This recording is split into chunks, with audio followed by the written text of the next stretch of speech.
16 es la edad promedio en la que los jóvenes tienen su primera relación en Uruguay.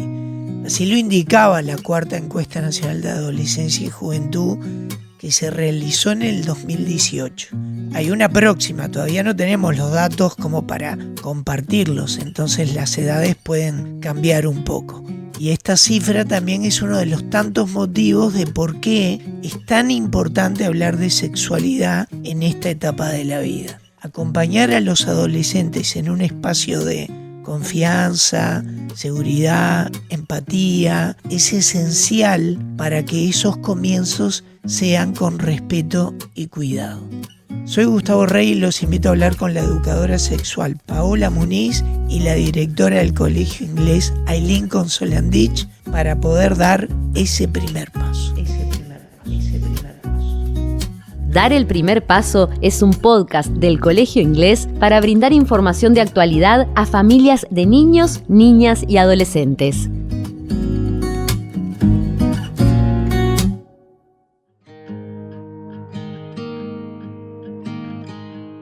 En esta temporada hemos transitado por las etapas que componen a parte del desarrollo humano. Y todo lo que hablamos anteriormente es fundamental para ir generando los pilares de lo que empieza a suceder en la adolescencia. Sin dudas, es el comienzo de las relaciones sexuales, donde se generan muchas preguntas y miedos también en las familias. Pero este periodo solamente puede ser recorrido si nos animamos a charlar, a conversar con nuestros jóvenes. Aquí estamos con Ailín y Paola para dar comienzo a este último episodio de Dar el primer paso. Bienvenidas. Gracias, Gustavo. Gracias, Gustavo. Y desde el colegio nos parece fundamental la escucha activa de este episodio. Bueno, empezamos. ¿Te parece, Paola, de definir, por más que todos podamos entender lo que es adolescencia, pero definirla desde tu conocimiento y aportes? Bueno, me parece bien empezar por ahí. La adolescencia es una etapa maravillosa, ¿Sí? Llena de cambios, llena de incertidumbres, con muchos desafíos, ¿no? Y que como adultos, cuando tenemos la suerte de poder compartir con adolescentes, es muy lindo verles crecer, ¿no? Y verles ser felices también en esta etapa que la Organización Mundial de la Salud plantea que transcurre entre los 10 y los 19 años. Así que sí habrán años para acompañar, ¿no? Y particularmente podríamos pensar como en una adolescencia inicial o temprana, que son las primeras etapas de la pubertad hasta alrededor de los 14 años, y después la adolescencia tardía, que es la que va hasta los 19 años. Que la adolescencia tardía, ¿qué son? Es como la adolescencia 18, los 19, 17, 18, ¿sí? 19 años, donde ya están por ingresar al mundo adulto, ¿no? Bien. Esa sería como la adolescencia más tardía. ¿Y por qué es importante hablar de sexualidad justamente en la adolescencia? Bueno, este es un momento de estructuración de la identidad y de la identidad sexual, ¿no? Más allá de que, bueno, después este proceso va a continuar en la vida adulta, porque habíamos visto que la sexualidad nos acompaña siempre de modo dinámico. Es un momento donde se pone en juego, primero que nada, lo que tiene que ver con decisiones, donde la autonomía juega un papel fundamental, donde muchas veces decisiones en relación al cuerpo, decisiones en relación al vínculo con otras personas, vínculos sexoafectivos, donde la orientación sexual también empieza a manifestarse y a explorarse de manera más fuerte, más enfática, donde también empiezan a proyectarse de quiénes quieren ser, ¿no? Qué luchas quieren dar, ¿no? Por qué ideales quieren pelear y también qué tipo de vínculos quieren tener. Este es un momento donde eso se ejercita, ¿no? Y la toma de decisiones. Entonces, en esto de que la sexualidad implica mucho más que las prácticas sexuales, sino que implica quiénes somos, cómo nos sentimos, cómo nos comportamos, ¿no? Poder acompañar en este momento vital, donde además tienen que tomar más decisiones en solitario, ¿no? Y muchas veces frente a la presión de los pares, es fundamental como adultos. Y donde además Paola y Gustavo, no sé si están de acuerdo, pero en este periodo hay hay muchas cosas en el cerebro de un adolescente, pero hay dos que en realidad, o tres que son muy importantes, ¿no? Por un lado, la corteza prefrontal, que todavía no está madura o del todo madura. Por otro lado, los circuitos de recompensa, donde ellos quieren placer, satisfacción, no sé cómo llamarle, pero en realidad quieren sentirse bien. Y por otro lado, la amígdala, que tiene una fuerza muy importante y que todo eso hace que en esa cabecita de un jovencito, en vez de ser un engranaje perfecto, bueno, hay como un gran enredado, ¿no? O sea, como la película, como quien dice, y todo hace que lo tengamos que acompañar mucho, respetar mucho, pero acompañarlos, a pesar de que son adolescentes, más cerca de la adultez. ¿Puede ser que esté de acuerdo conmigo? Súper de acuerdo. En realidad somos el freno en ese acelerador que pisan a fondo por tener una corteza prefrontal que no les permite muchas veces evaluar consecuencias de sus decisiones y que por eso van al riesgo, ¿no? y a jugársela por todo, por lo que quieren. En esto también su sistema de recompensa que está modelándose y que nosotros tenemos que también poder habilitarles o mostrarles alternativas para que puedan encontrar fuente de placer en múltiples aspectos de la realidad, ¿no? Y particularmente en lo que tiene que ver con la sexualidad. Y después, también poder acompañarles en el funcionamiento de su amígdala para poder generar sustancias químicas del bienestar y evitar que la amígdala les ponga en alerta y que el cuerpo no produzca tanto cortisol, salvo el necesario para poder funcionar. Bien. ¿Y cuáles son algunas formas en que los adolescentes justamente expresan su sexualidad? Bueno, acá me parece que lo primero que podríamos hablar podría ser lo que son las prácticas sexuales y los vínculos, ¿no? Entonces, en este momento, nuevamente, el cuerpo es una fuente de sensaciones y la autoexploración del cuerpo como fuente de placer y también en el vínculo con otras personas y la curiosidad por el cuerpo del otro, ¿no? Y por distintas formas de tener prácticas sexuales, eso es algo que se hace presente, que muchas veces nosotros como adultos evitamos hablar, ¿no? También intentando evitar el inicio de las prácticas sexuales. Y lo que tenemos que tener claro es de que en realidad si no tienen educación sexual integral y que si los adultos referentes, las familias, no hablamos de estos temas, la información la van a recibir igual. Particularmente las redes sociales son una fuente de información inmediata, donde además hay mucha desinformación o hay información de calidad que puede ser que no sea adecuada para el momento en el que están, ¿no? Entonces esto creo que es clave tenerlo presente y poder, por ejemplo, brindar información y poder conversar sobre, qué tener presente a la hora de tener una práctica sexual segura, placentera y responsable también, ¿no? Lo que pasa que ahí la pregunta que yo te haría es si no llegamos tarde o si de alguna manera no tendríamos que tener presente que la tecnología, como lo dijiste recién tú hablaste de las redes sociales, pero la tecnología no les habilita a ellos, no en la adolescencia, a veces antes, a alcanzar fuentes de información que no solamente son incorrectas, sino que no son sanas para entender la sexualidad en forma integral, como estamos viniendo diciendo desde el principio de todo esto, ¿no? Me refiero concretamente a un tema que es la pornografía. En una institución cualquiera educativa es un tema que está preocupando mucho.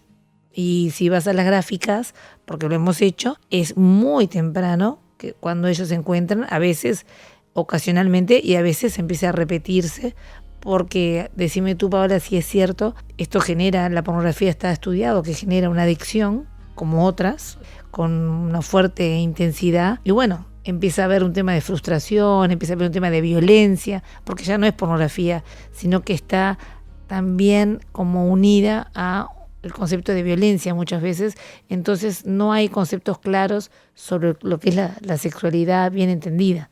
Sí, la pornografía está presente. La pornografía o el contenido erótico o sexual explícito, porque muchas veces no es a través de videos, pero sí es a través de algunas imágenes que se comparten a través de los grupos de WhatsApp o a través de repente de las gráficas de los juegos que están compartiendo tiempo en línea. Entonces creo que es fundamental poder hablar de esto, porque aunque no busquen la pornografía llega a las infancias y adolescencias. Entonces, la mayoría de los adolescentes alguna vez vio este tipo de contenido. Si no acceden a educación sexual integral y si no se habla a nivel de las familias, es la fuente de aprendizaje sobre la sexualidad. Entonces, en esto que tú me decías, ¿no llegamos tarde? Y bueno, yo creo que aunque lleguemos tarde, es fundamental igual poder hablar con ellos y con ellas, poder problematizar los contenidos que ven, los cuerpos que aparecen allí, las performances que se dan a nivel de lo que es el encuentro sexual, la respuesta de los cuerpos,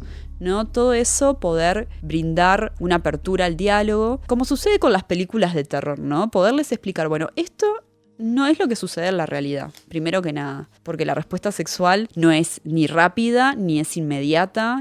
El encuentro sexual requiere tiempo, requiere consentimiento, es fundamental el uso de protección y de anticoncepción, y nada de eso aparece en la pornografía. Y en qué lugar se posiciona la mujer también, ¿no? En los contenidos que están en internet, ¿no? Entonces eso es clave, poderlo dialogar. Y bueno, y tampoco censurar. Si de repente encontramos a un chico o a una chica mirando este tipo de contenido, sino, bueno, poder iniciar una conversación a partir de enterarnos que bueno, pueda estar consumiendo este tipo de contenido, o bueno, simplemente por el hecho de conversar sobre algún tema, aprovechar la oportunidad. ¿Les afecta, Paola, la presión social y también los estereotipos de género en relación a cómo viven su sexualidad? Y sí, los grupos de pares son fundamentales, y muchas veces, aunque no hayan iniciado su vida sexual, ¿no? En esto de competir o de compararse, muchas veces en relación a las experiencias sexuales que han tenido, que tienen que ver muchas veces con el encuentro con un beso, con un abrazo, ¿no? Con ir explorando la intimidad. Eso sucede en ocasiones no porque realmente quieran, sino que, bueno, porque es lo esperado en los momentos de las fiestas, de los cumpleaños de 15, y si de repente hay uno que todavía no se ha iniciado en ese proceso, puede ser objeto de burla o de comentarios de los demás. Entonces esto también es importante poderlo hablar, de que no hay una edad para el inicio de las prácticas sexuales, que en realidad la intimidad entre dos personas o dos personas que se quieren es ideal si además hay confianza, si hay afecto, si se puede dialogar. Eso favorece también poder conversar de qué es lo que se desea, qué es lo que no se quiere, ¿no? Y que los encuentros que en la adolescencia se caracterizan por ser rápidos, por ser efímeros, muchas veces se dan como monogamias seriadas, ¿no? Tienen muchas parejas o van cambiando como de vínculos, y les planteás para ustedes cuánto es mucho tiempo, y un mes es un montón de tiempo de estar en un vínculo. Entonces, poder como también conversar con ellos sobre qué sería un vínculo saludable, cómo lo entenderían como saludable, no solamente en relación al trato y a un trato libre de violencia y libre de estereotipos o de mandatos de género, sino también de qué sería un vínculo seguro. ¿Y qué es hoy un inicio en las relaciones sexuales en la adolescencia? ¿Cómo es? Bueno, en realidad, desde mi experiencia en el trabajo como adolescentes, lo que puedo comentarles es que más allá de los encuentros sexuales persona a persona, donde, bueno, la anticoncepción tiene que estar en juego, la protección también, y eso si quieren después podemos como conversarlo, hay otros tipos de inicios de prácticas sexuales y que tienen que ver también con el entorno virtual, ¿no? Hay una práctica que es frecuente entre las personas adultas, pero que ahora se está trasladando mucho a las adolescencias, que es el sexting. Es el envío de fotos o videos en ropa interior o con el cuerpo desnudo, o de conversaciones con contenido erótico, subido de tono, y muchas veces esto es el inicio sexual, ¿no? Y experimentan el placer sexual desde ese lugar sin tener en cuenta de las implicancias de la tecnología y de todo lo que es el entorno virtual en la construcción de la identidad digital, ¿no? Que lo que uno comparte, por más que se arrepienta y lo borre, si alguien ya lo vio, dejó de ser de uno, que las fotos que uno envía pueden tomar como un rumbo que puede escapar del control, ¿no? Entonces, también poder hablar sobre el sexting y cómo debería ser un sexting seguro en caso que lo vayan a hacer, es parte de la educación sexual. Sí, a mí ahí esa palabra que dijiste me encantó, en caso de que lo vayan a hacer. Pero sí, esto es como en cualquier consumo, ¿no? O sea, buscar prevenir que si se hace, se haga de la mejor manera o de la manera más segura. Sí, los organismos internacionales lo que proponen es que frente a la posibilidad de acceder a una educación integral en sexualidad temprana, se aplaza el inicio de las prácticas sexuales. Que no significa que no puedan vivir una sexualidad plena, porque acuérdense que la sexualidad no tiene que ver solamente con el tener encuentros sexuales. Entonces, muchas veces aquellos adolescentes que han recibido información deciden comenzar a tener relaciones sexuales un poquito más tarde. Sí. O sea, ese sería lo ideal. Lo ideal sería que si uno educa, no eduque para que no pase, sino para que se empiece un poco más maduro o un poquito más adelante. Exacto. ¿No? Eso sería lo ideal.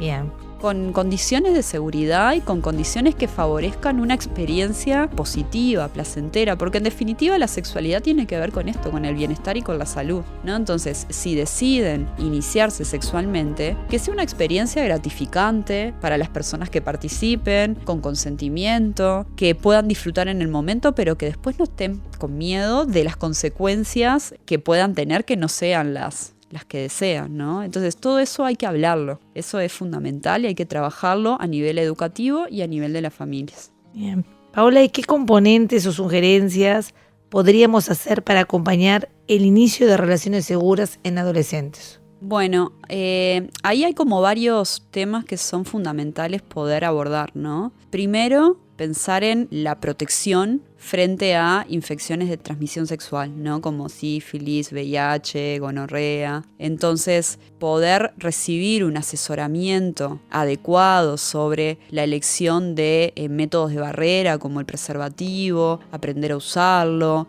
en qué momento de la práctica sexual colocarlo y bueno, y cómo incluirlo también dentro de lo que es este encuentro sexual sin que deserotice o sin que de alguna manera corte el clima, porque muchas veces eso es un motivo por el cual deciden no usar el preservativo, ¿no? Eso es fundamental. Y por otro lado, si en la relación sexual hay riesgo de un embarazo, es fundamental también poder informar sobre la importancia de poder ir a una consulta médica, por ejemplo, una consulta ginecológica con el médico de adolescentes, donde allí se les va a informar de los métodos anticonceptivos disponibles, de cuáles son los recomendados para esa persona, de acuerdo a sus características individuales. Se le va a enseñar también cómo usar, que esto se refuerza muchas veces con el trabajo que se hace a nivel de las instituciones educativas, a nivel de, por ejemplo, en biología, es parte también del contenido de los programas, ¿no? Para que, bueno, después este adolescente pueda decidir. Y acá hay algo que también es clave. Los y las adolescentes tienen derechos en salud sexual y reproductiva y uno de sus derechos es poder tener un tiempo a solas con ese profesional de la salud en la consulta médica.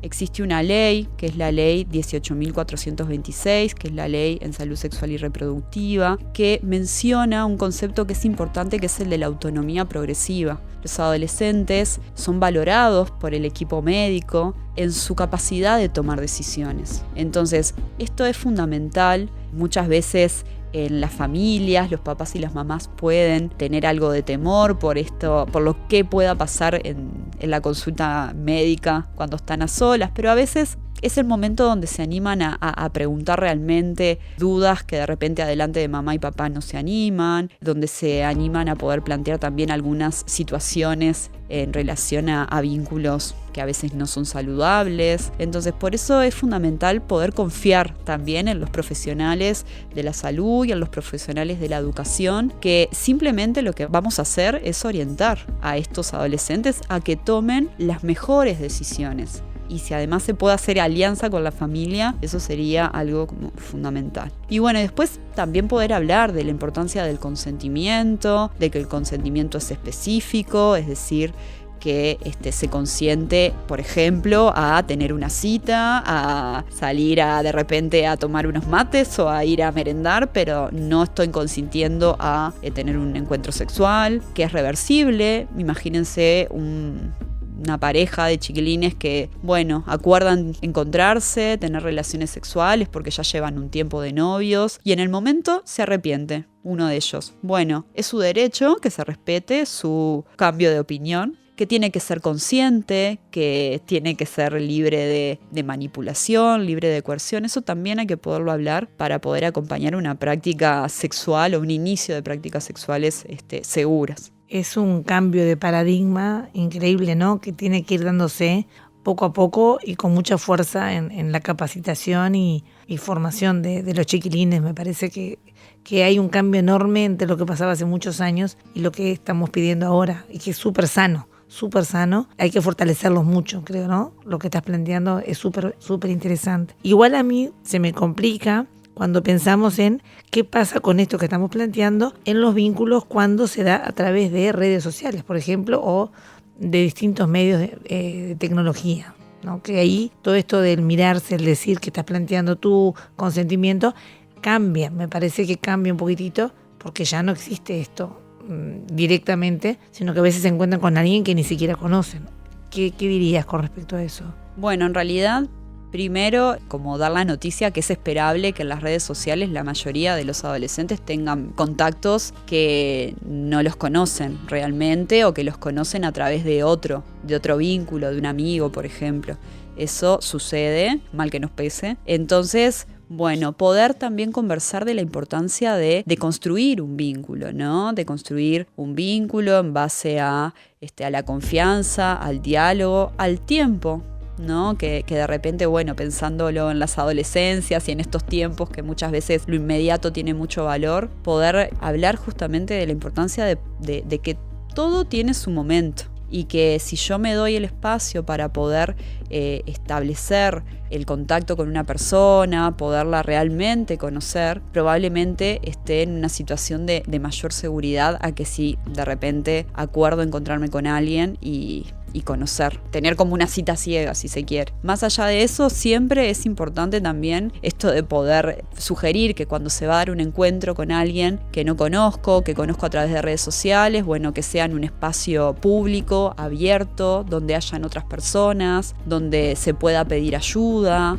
de repente enviar la ubicación a alguien de confianza para indicar dónde estoy, pedirle que, no sé, timbre el celular, porque idealmente tendrían los adolescentes que poder conversar con sus papás, sus mamás, sus adultos cuidadores de que van a tener ese encuentro con alguien, pero sabemos que los hechos a veces no pasan. Entonces tenemos que poder darles también herramientas de cuidado en caso que decidan igualmente tomar la decisión de poder encontrarse con alguien que realmente no conocen. Y además porque existen casos de personas que, bueno, crean una falsa identidad, existe el grooming en las etapas más tempranas de la adolescencia, que hay adultos que convencen a adolescentes y a niños también, muchas veces de poder acceder a prácticas sexuales, a encuentros, a enviar fotos o videos, ¿no? O hacer algún otro tipo de conducta que después el niño o el adolescente puede sentir culpa y lo puede exponer a una situación de violencia. Entonces esto también hay que poderlo hablar. Bien. El grooming existe. Existe, sí. Existe y es fuerte, ¿no? Sí. En algunas partes del mundo es muy intenso y está bueno como también trabajarlo con ellos antes. ¿Y cuál es el rol, Ailín, de las instituciones educativas, en este caso del colegio? Bueno, es una pregunta hiper desafiante y difícil porque creo que el rol ha cambiado mucho en poquitísimo tiempo. Eso primero me parece que es importante. Me parece que tenemos que estar súper como institución, ¿no? Preparados y estar capacitándonos, digo capacitándonos porque desde los docentes, adscriptos, todos los que estamos en contacto con adolescentes, con niños también, por supuesto, tenemos que estar como ayudándolos a recibir buena información, a que se den cuenta que estamos siempre dispuestos a escuchar, a no asustarnos a poner algunos límites básicos, pero a mirar desde una construcción sana y feliz con respecto a esto de la sexualidad.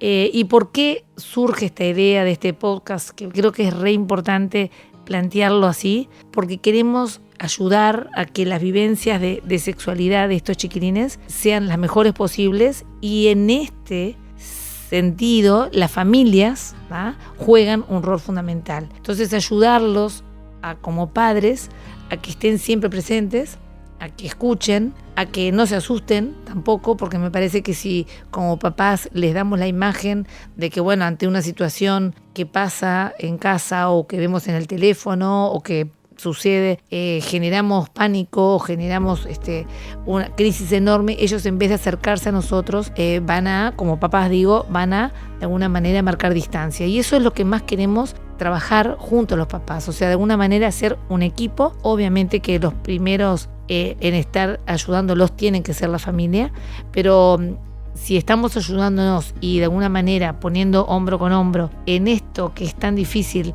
en este momento en la sociedad, que es educar en sexualidad, creo que sería muchísimo más rico para todos, y en especial para nuestros jóvenes, para tener un futuro mucho más pleno y más feliz y más completo. No sé, por ahí sería, Paola, mi opinión, y creo que desde nuestro colegio, y me parece que desde muchos otros, estamos trabajando en esto. Yo te escuchaba hoy con mucha atención cuando hablabas de los preservativos, de la seguridad. Yo decía, bueno, nosotros hacemos clases abiertas con ellos, traemos testimonios, les mostramos los distintos preservativos que existen, les da mucha vergüenza, pero vamos como adquiriendo pautas y de alguna manera espacios para que pregunten y sanen preguntas a veces que tenemos que tragar y decir, bueno, en algún lado tienen esta información, pero nos parece que desde ese lugar estamos ayudándolos a construir una sociedad más comprometida con los valores y con el respeto. Y lo último que quiero decir, voy a hacer un paréntesis de esto que venimos hablando y voy a hacer una reflexión que me parece importante. Nosotros desde el colegio respetamos las diferentes formas de vivir la sexualidad y nos parece fundamental hacerlo sin ningún juicio de valor. Eso es una situación que se da muchas veces y me parece que es importante preguntarte a ti qué aconsejas tú, Paola, para acompañar la diversidad sexual. Bien, cuando hablamos de la diversidad sexual, es importante aclarar que estamos hablando de distintas formas de vivir la sexualidad, entendiéndola desde las orientaciones sexuales y también de lo que son las identidades de género. En esto de no solamente nos referimos a las atracciones sexuales y los vínculos sexoafectivos, sino que en la identidad de género estamos hablando de una vivencia subjetiva de la persona en relación al género, en relación a sentirse varón o sentirse mujer, y que muchas veces esto implica un gran desafío, porque bueno, vivimos en una sociedad donde muchas veces se presentan muchas formas de obstaculizar o formas de discriminación frente a lo que son las infancias y las adolescencias trans. Entonces, a mí me parece que acá es bien importante poder aprender quienes somos adultos sobre diversidad sexual. Esto es parte de la educación sexual integral. Poder también conocer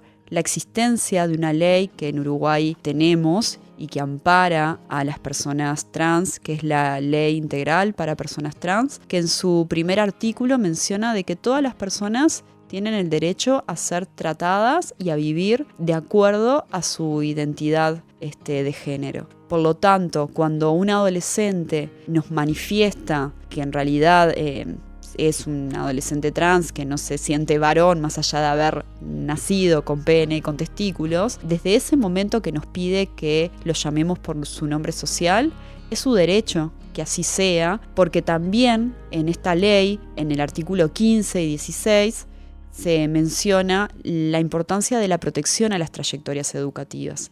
Entonces, más allá de que no haya un cambio de cédula o no haya un cambio de lo que es a nivel orgánico, con hormonización, ese estudiante tiene el derecho a estar en una institución educativa, a poder aprender y a poder desarrollarse plenamente como cualquier otro estudiante. Entonces, esto es fundamental tenerlo presente para evitar formas de discriminación. Claro. Muchas gracias, Paola. Muchas gracias, Ailín, una vez más. Muchas gracias por la invitación a participar del podcast. Igualmente a los dos, súper interesante. Gracias. Se termina una nueva temporada de este podcast. En estos 5 episodios pudimos profundizar sobre cómo la sexualidad debe ser entendida y acompañada desde los primeros años de vida hasta la adolescencia. Esperamos que este espacio haya sido de utilidad para que todos ustedes puedan dar ese primer paso. Dar el primer paso es una producción del Colegio Inglés, con la conducción de Gustavo Rey y la producción técnica de WeCast.